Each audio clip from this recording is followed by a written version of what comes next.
Hey guys, welcome back to the channel. We're going to be checking out a video from Girl Gone London, and it's titled 7 Surprising Things Cheaper in the UK than America. I can't think of anything off the rip that would be cheaper in the UK. I really cannot think of anything. Maybe an Adele concert? I don't know. I really don't know what could potentially be cheaper. I really just don't know. But yeah, shout out to the pound, the British pound. I know that. Anyways, guys, thank you for watching this video. Without further ado, let's find out what are the 7 cheaper things because I don't know. Okay. Either ways, man, thank you guys for watching this video. Any recommendations, click that link in the pinned comment section. Recommend videos. I'll check them out as soon as possible. NYU.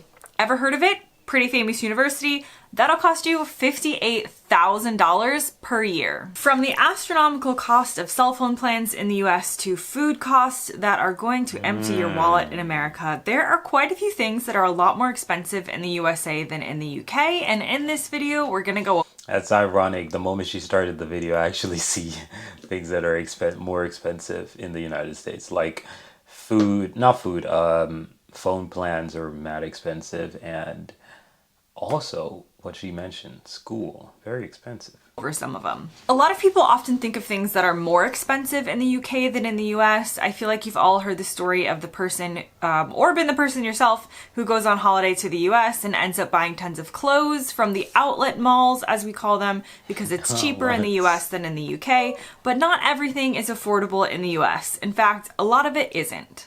Now let's start with groceries because this is talked about a lot on the internet and it's true. When directly compared, groceries or food items in the US tend to be about 30 to 50% more expensive than in the UK. Honestly, when I go back to the US to visit, some of the prices are honestly so shocking that I don't even end up buying some of my favorite American foods that I've been missing for years because I cannot fathom paying $7 for a box of cheese crackers or something equally insane. Part of this has to do with competition. So the US has quite a lack of competition in the supermarket and grocery space, unlike in the UK where the market is saturated and there are plenty of options. Stores like Aldi that are cheaper are making inroads in the US, but this is only in recent years. It was a big deal when an Aldi came to my local town a few years ago, as before then we only had about 2 options for grocery stores.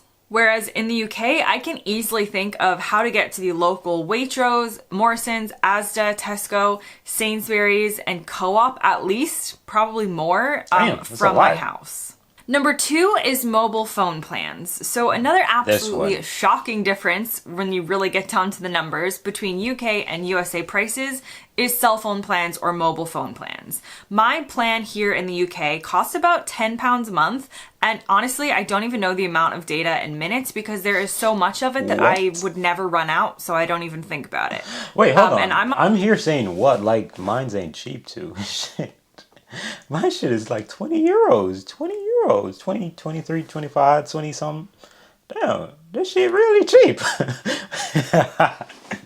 I'm actually just realizing that is crazy actually. Wow. On my phone a lot, so that's £10 per month. In the US, per person, they call the $50 US phone plans the cheaper options, and most people tend to be paying anywhere from like $75 to $100 at least per month for their cell phone plan. Again, this comes down to lack of competition for one thing. So compared to the UK, the USA just doesn't have as many providers, thus they can... But I don't really know though, because Finland doesn't have a lot of providers either. In fact, I think the United States probably has more providers than Finland. I cannot really think of Finland providers. I don't. Does Finland even have 5? I genuinely don't know. I really don't know.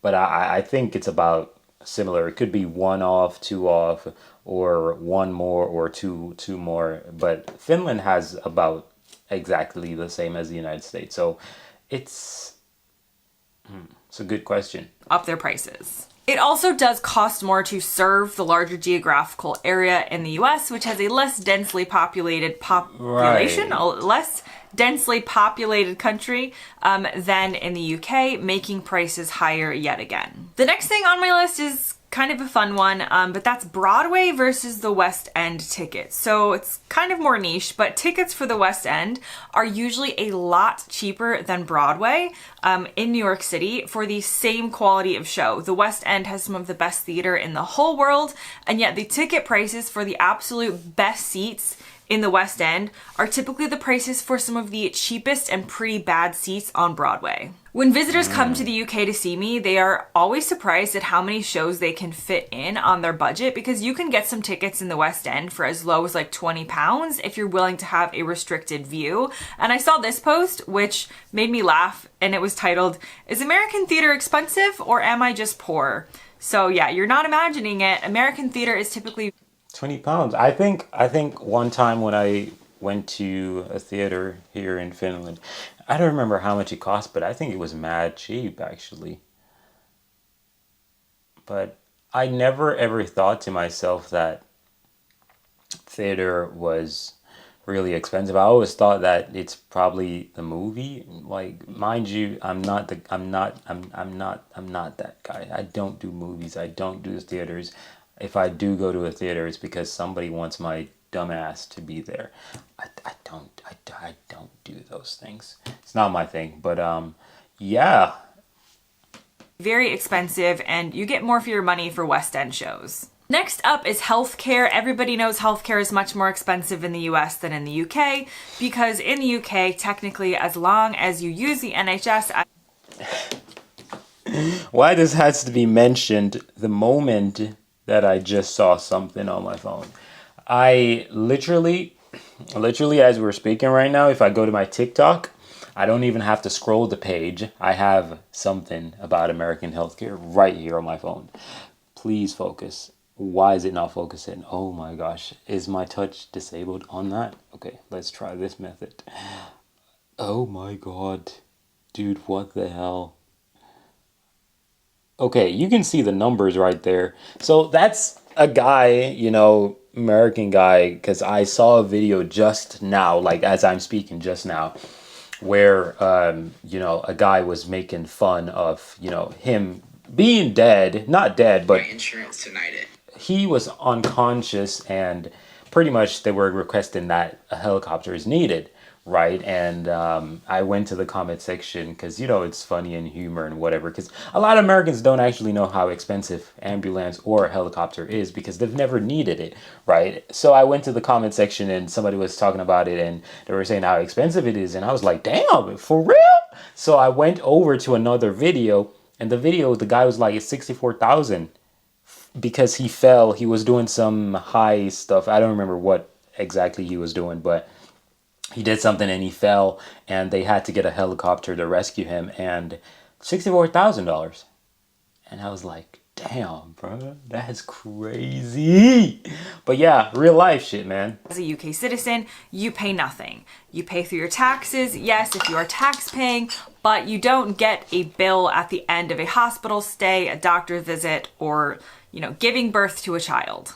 In the US, the average cost before insurance of giving birth is around $20,000, depending on potential complications. That can be reduced to around $3,000 or $4,000 with insurance, but then you're also paying for health insurance. The average annual cost of health insurance in the US is around $7,000 for an individual and $20,000 for a family per year.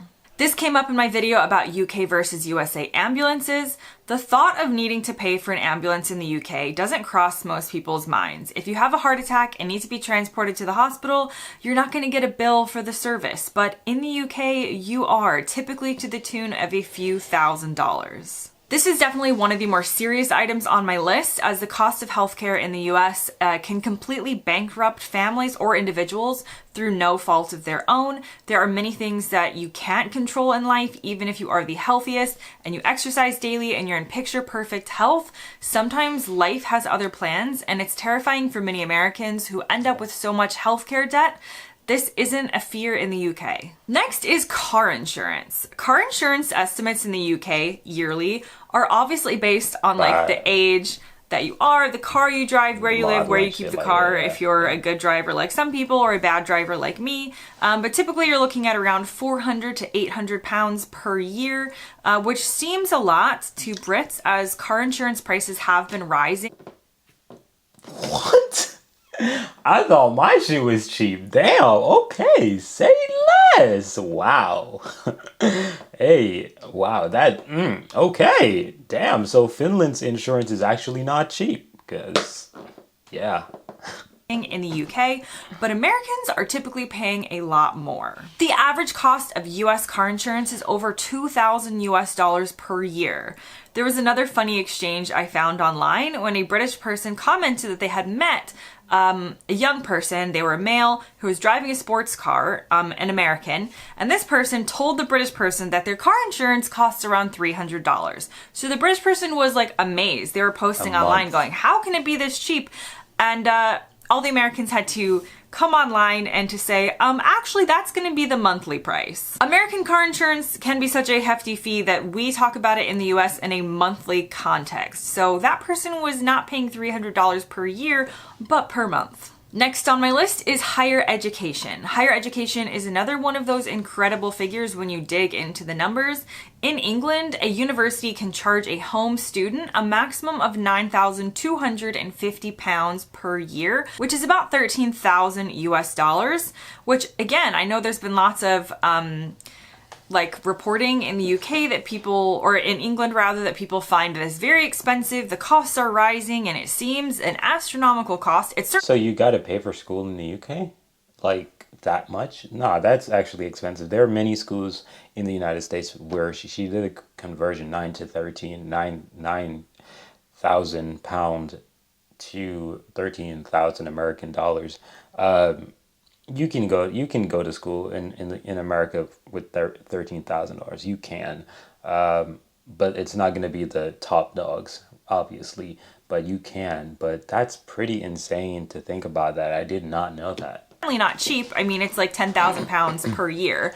However, in the US, wait for it, there are some universities, particularly with their in-state tuition, as we call it, where tuition fees can be under $10,000, but most aren't. The cheapest tuition for the University of Pittsburgh, for example, is $21,000 per year.